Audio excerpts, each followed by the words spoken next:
Gaza. I want to get some perspective now from former Israeli hostage negotiator Gershon Baskin. His Middle East director of the International Communities Organization, a well-known face here on CNN. Gershon, great to have you back on the show. Let me start really the way that we pretty much set that up. This has been, I think it's fair to say, a very tenuous ceasefire. Anyone looking at any of the headlines, the deaths, the strikes in Gaza might reasonably have concluded that the ceasefire may have collapsed.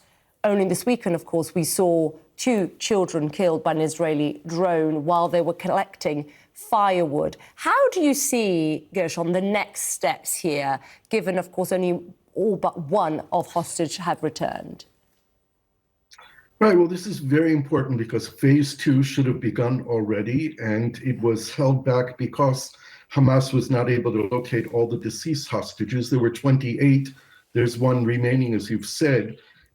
But the Americans are pushing forward with phase 2, and we should expect within the next 2 weeks announcements about the formal creation of the border peace headed by President Trump, the executive board, which is going to oversee the work of the Palestinian Technocratic Committee that will include personalities like Tony Blair and Steve Witkoff and Jared Kushner and others, and then the Palestinian Technocratic Government, which will number between 12 to 15 people.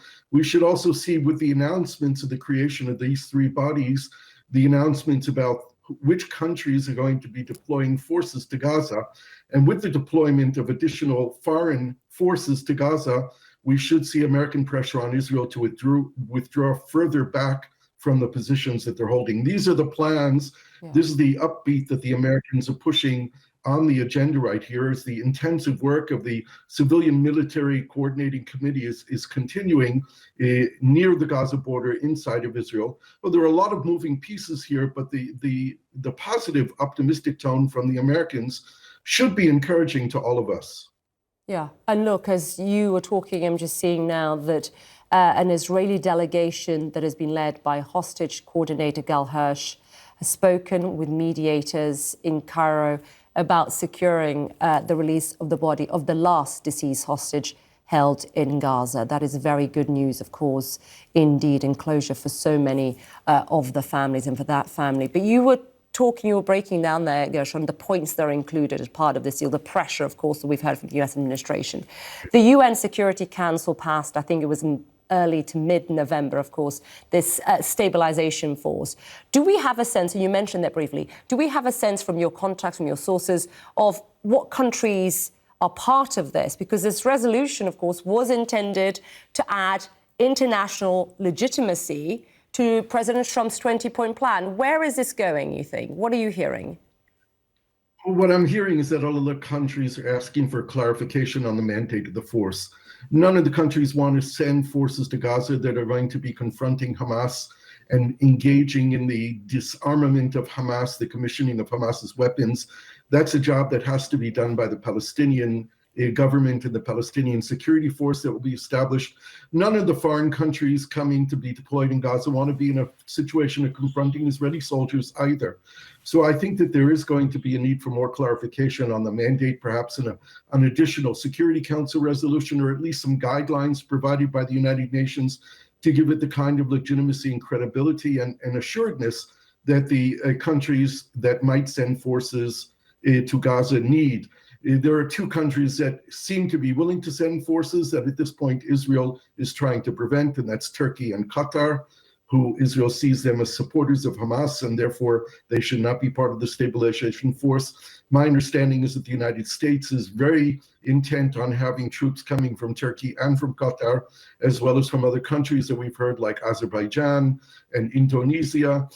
I think it's very important that there be a European presence. There will be some kind of European presence at the Rafah crossing on the Gaza side, based on the model that existed way back in 2005 with Eurobam, the European Union border administration management body, which has expertise in managing borders. Maybe we'll see some other European countries joining in. That would be very good. But what you are sensing, Gershon, that pressure from the United States is still being applied. Of course, the attention has been focused elsewhere in the last few weeks, but your sense is that pressure from the Trump administration that this continue, the second stage continue.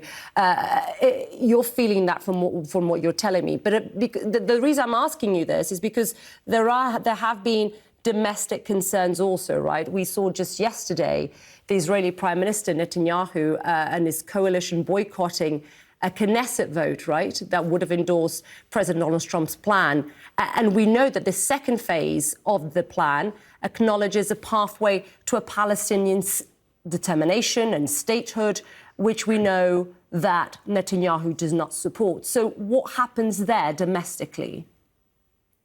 Well, first of all, I think what we've seen is Mr. Witkoff has been keeping the pressure up on the Israeli government to make sure that those voices in the Israeli government that want to resume the war will not be able to win over, and that Netanyahu and his government is reined in. We saw yesterday that President Trump is going to be hosting Netanyahu once again in the White House in another couple of weeks. We're not sure what the agenda. It is probably about phase two and about other issues that concern the Israeli-American relationship.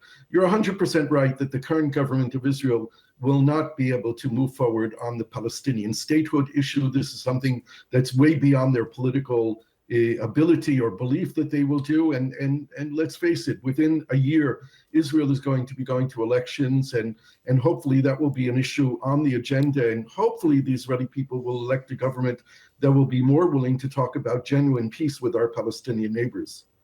Gershon, as always, great to have you on the show and great you appreciate your insight. Gershon Baskin there.